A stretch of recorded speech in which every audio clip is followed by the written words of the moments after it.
Tak ada yang istimewa dari pagi itu di Kampung Tebuk, Kecamatan Pegasing, Kabupaten Aceh Tengah. Jarum jam baru bergerak di kisaran 07.30 waktu Indonesia Barat, Selasa 26 November 2025. Anak-anak Pak Tito sudah mengenakan seragam sekolah. Tas mereka tergantung rapi di punggung kecil, bersiap menapaki rutinitas harian. Istri Pak Tito, seorang guru di SD Negeri 11 Pegasing, juga bersiap berangkat mengajar ke sekolah yang letaknya hanya beberapa langkah dari rumah. Bagi Pak Tito, petani yang hidup bersahaja, pagi itu seharusnya sama seperti hari-hari lainnya.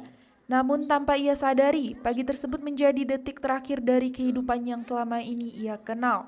Hujan memang telah turun selama hampir sepekan, tetapi apa yang datang dari arah gunung pagi itu jauh lebih mengerikan dari sekedar genangan air. Banjir bandang menerjang membawa lumpur, batang kayu, dan material besar dengan kecepatan yang tak memberi ruang untuk bersiap. Dalam waktu singkat, rumah Pak Tito dihantam arus. Tak ada kesempatan menyelamatkan harta benda, tak ada waktu untuk berpikir panjang. Naluri Pak Tito hanya satu, menyelamatkan keluarga. Ia menarik istrinya, menggiring anak-anaknya keluar dari rumah, dan sempat mendorong satu sepeda motor ke tempat yang lebih aman. Selebihnya, rumah, perabot, dan kenangan bertahun-tahun lenyap terseret lumpur. Kini, Pak Tito dan keluarganya tinggal di Kedelah, menyewa rumah kecil.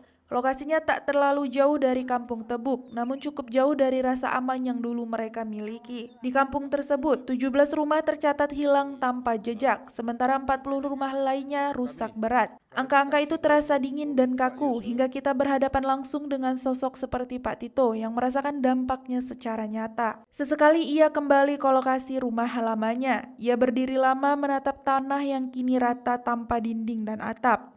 Disitulah dulu anak-anaknya belajar berjalan, disitulah istrinya menyiapkan sarapan setiap pagi. Kini yang tersisa hanya lumpur yang menggiring dan kesunyian. Bagi Pak Tito, bencana ini bukan sekedar peristiwa alam. Ia adalah kehilangan yang tak bisa diukur dengan angka bantuan atau nominal kerugian. Ia adalah pagi yang mengubah segalanya. Namun seperti tanah gayo yang selalu menyimpan harapan di balik luka, Pak Tito memilih bertahan demi anak-anaknya, demi hari esok yang meski tak pasti tetap harus dihadapi.